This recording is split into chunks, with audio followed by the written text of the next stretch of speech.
میرے اور آپ کے آقا و مولا نے ارشاد فرمایا قیامت کے دن میرے سب سے قریب وہ ہوگا جو کثرت سے میرے اوپر درود پڑھنے والا ہوگا۔ تو یہ حضور کی قربت کا ضامن ہے درود۔ تو اس لیے اپنی اولاد کو حضور علیہ السلام پر درود پڑھنے کی ترغیب دو۔ بچپن میں ہی اپنے گھر کے اندر مجالس درود قائم کرو۔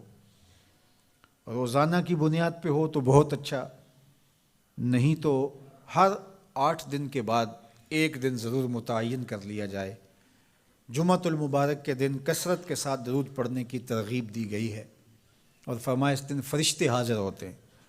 تو حضرت ابو درداء رضی اللہ تعالی عنہ نے عرض کی، یا رسول اللہ صلی اللہ علیہ وسلم، آپ کی حیات طیبہ میں تو ٹھیک ہے، لیکن جب آپ انتقال کر جائیں تو کیا اس کے بعد بھی یہ عمل جاری رکھا جائے؟ ابن ماجہ میں یہ روایت موجود ہے۔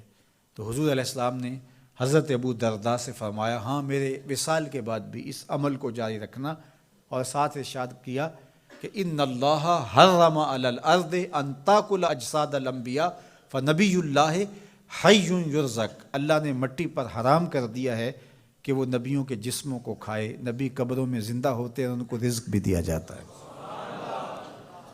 تو کہا کہ یہ میرے بعد بھی میرے اوپر درود کے سلسلے کو جاری رکھنا۔ تو ایک مومن تو درود کے ساتھ جڑا ہوا ہے، وہ تو درود کے بغیر دن گزار ہی نہیں سکتا۔ الگ سے نہ بھی پڑھے تو اس کو نماز کے اندر درود پڑھنا ہی ہوتا ہے۔ درود ابراہیمی تو نماز کا حصہ بنا دیا گیا، اور اس کو کثرت کے ساتھ درود پڑھنے کی ترغیب دی گئی۔ تو درود ایک ایسا وظیفہ ہے کہ جو اپنی زندگی میں جتنا زیادہ شامل کر سکتے ہو اتنا زیادہ شامل کر لو۔ ویسے بھی درود پڑھنے سے بچوں میں تقدس پیدا ہوتا ہے، بچے پاک دامن رہیں، عفت مآب رہیں، ان کی طبع میں تقدس رہے۔ آپ چاہتے ہیں، ہر ماں باپ چاہتا ہے، اور پھر دور موجود کے اندر جو فتنے ہیں تو بہت ضروری ہے کہ ہماری اولادیں تقدس مآب رہیں۔ تو ان کو درود کی ترغیب دو، تو اس کا عملی نتیجہ یہی ہوگا کہ ان میں تقدس کا جوہر پیدا ہوگا، اور ان کی عصمت کی حفاظت رہے گی۔ اور درود شریف پڑھنے والے بچے اور درود شریف نہ پڑھنے والے بچے دونوں کی عادات میں فرق ہوتا ہے۔ درود پڑھنے والوں کی طبع میں رقت، لطافت، نرمی، محبت، شفقت جیسے جذبات پیدا ہوتے ہیں۔ یہ درود شریف کا عملی نتیجہ ہے۔ بعض لوگوں کو شکایت ہوتی ہے کہ ہمارے بچے بڑے اکھڑ ہیں، بڑے تند مزاج ہیں، بڑے سخت گیر ہیں، تو اس کا علاج کیا ہے؟ تو اس کا علاج یہی ہے کہ ان کو درود کی تسبیح دو۔ درود اکڑ توڑ دیتا ہے، طبیعت کی تندی نکال دیتا ہے، طبائع کی تلخیاں ختم کر دیتا ہے، محمد عربی کے نام کی مٹھاس پیدا کر دیتا ہے۔ حضور کا نام شہد سے میٹھا ہے، دل آویز ہے۔ کھنڈ میں اتنی مٹھاس نہیں ہے، شکر اور گڑ میں اتنی مٹھاس نہیں ہے، شہد میں اتنی مٹھاس نہیں ہے، قند اور نبات میں اتنی مٹھاس نہیں ہے جتنی نام محمد میں رکھی گئی۔ ان کا نام لبوں پر آئے، میٹھا میٹھا منہ ہو جائے۔ ان کے بول بہاروں جیسے اور اصحاب ستاروں جیسے۔ ان سا پیارا اور نہ کوئی، ان سے بچھڑ کے لکڑی روئی۔ جب وہ سیر کو جایا کرتے، سر پہ بادل سایا کرتے۔ میرے شہر کے ایک پنجابی شاعر ہیں، انہوں نے تو قلم ہی توڑ دیا نا، تینوں سینے دی میں ٹھنڈ آکھاں۔ اگر آپ کا ذوق ہو تو تینوں سینے دی میں ٹھنڈ آکھاں، شہد گلاب تے کھنڈ آکھاں۔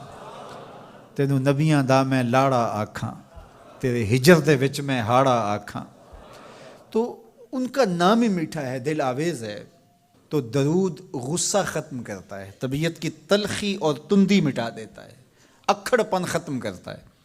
تو آپ اگر چاہیں کہ اولاد اکھڑ ہے تو ان کو کسی طرح درود پہ لے آئیں، درود کی تسبیح ان کے ہاتھ میں دے دیں، تو ان کی طبع میں نفاست بھی آئے گی، ان کی طبع میں لطافت بھی آئے گی، ان کی طبع میں رقت بھی آئے گی، ان کی طبع میں محبت بھی آئے گی، ان کی طبع کے اندر جو ہے وہ لیاقت بھی پیدا ہوگی۔ درود پڑھنے والا بچہ ذہنی استعداد میں درود نہ پڑھنے والے بچے سے بہتر ہوتا ہے۔ یہ بھی آپ تجربہ کر کے دیکھ لیں، دو بچے برابر ذہنی استعداد رکھتے ہوں اور ان میں سے ایک بچہ درود پڑھتا ہو اور ایک درود نہ پڑھتا ہو، تو درود پڑھنے والا بچہ آگے ہوگا۔ یہ درود کی برکتیں ہیں، یہ درود کی رحمتیں ہیں۔ تو درود کثرت سے پڑھنا اپنی اولاد کو سکھائیں گے۔ ہفتہ روزہ آپ محافل کا گھر میں انعقاد کر لیجئے اور اس میں صرف دروشی پڑھ لیجئے، تو انشاءاللہ اس سے آپ دیکھیں گے کہ اولاد کو اس کا فرق پڑتا ہے۔ یہ تربیت کا ایک آسان نسخہ ہے اور یہ وہ وظیفہ ہے جس سے تھکن نہیں ہوتی، یہ وہ وظیفہ ہے جس سے طبیعت میں تلخی نہیں آتی۔ کہتے ہیں وظیفہ میں نے پڑھا ہے تو وظیفہ پڑھتے پڑھتے میری طبیعت میں یہ ہو گیا ہے، وہ بعض کہتے ہیں وظیفہ الٹ پڑ گیا ہے۔ بڑے وظیفے الٹ پڑھ سکتے ہیں لیکن درود الٹ نہیں پڑتا، درود ہے ہی سیدھا، یہ الٹوں کو بھی سیدھا کر دیتا ہے۔ تو درود پڑھیں اور یہ منہ بھی میٹھا رکھے گا، یہ دل بھی ٹھنڈا رکھے گا، یہ دنیا بھی ٹھنڈی رکھے گا اور آخرت بھی ٹھنڈی کر دے گا۔ درود چراغ بھی ہے، درود کستوری بھی ہے، خوشبو بھی ہے، مہک بھی ہے، شہد بھی ہے، گلاب بھی ہے، کھنڈ بھی ہے اور سینے کی ٹھنڈ بھی ہے۔ تو درود اپنی طبع کے اندر اچھی طرح سے راسخ کر لیں اور اپنی اولادوں کی طبع میں اس کو راسخ کریں۔ اس سے آپ عملاً دیکھیں گے، میں سالوں کی بات نہیں کرتا۔